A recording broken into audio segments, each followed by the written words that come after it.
Alright, so good morning. This is Mark DeLordo with Arduino Lab 3. The level meter, which is pretty much a temp sensor. Right now I have my baseline temp at 27 degrees and it's reading below that, therefore none of my lights are on. Let's just go ahead and do this so it warms up pretty quickly. My fingers warmed it up 2 degrees, okay, and then the second one is up 4 degrees and it's flickering. And in a little bit longer, yep, we got 6 degrees temperature increase, and the third light is kind of flickering if it will stay consistent with the temperature of my finger being that warm. So that's the reason, or the principle of how the lights are set up. And let's talk about the code a little bit. I know that went fast, but it's working well. First, we designated our constant integer as a sensor pin at AO, which is the output, which I have it all rigged up right. I'm not going to try to talk about each little piece of the circuit now. We've kind of already gone through that. My baseline temp was at 27 degrees. It's a little bit warm in here. I don't run the AC real cool. But that's how I started off with all the lights off. And then as the temperature on the sensor goes up by 2 degrees and it breaks that threshold, it goes each light goes on consecutively after 2 degree temperature increase. Serial begin. This is language for how fast the computer is interfacing with the microprocessor, how fast information is sent back and forth.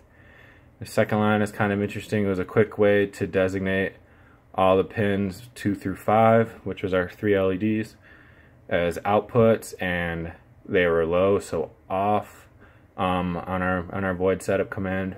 So upon setup, they turned off and remained off until given a new command, which was in our void loop part of the language. Some of the sensor value and the analog read and the sensor pin, that's telling it again that it's going to be reading the value from the sensor pin up here that we had designated at AO, or actually A0.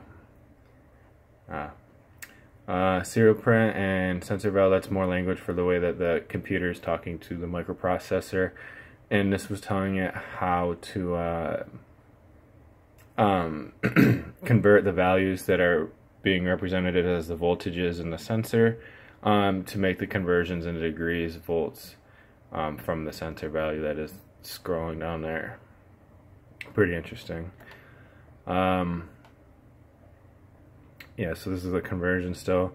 So if the temperature is below the baseline temperature, all 3 are going to remain off, which we have back at our lowest temperature reading for the sensor, just the room temperature. Then if the temperature increases by the baseline temperature above 2 degrees and is still below 4 degrees above, sorry if that was too far away, the first LED goes high on and the other 2 remain low, and then it steps up by 2 degrees, which we saw kind of quickly happening in the beginning. If it's above 4 degrees and below 6 degrees, we have 2 that become on and 1 off, and then at the bottom 3, all 3 on if it's above 6 degrees. So that's principles of operation of this lab.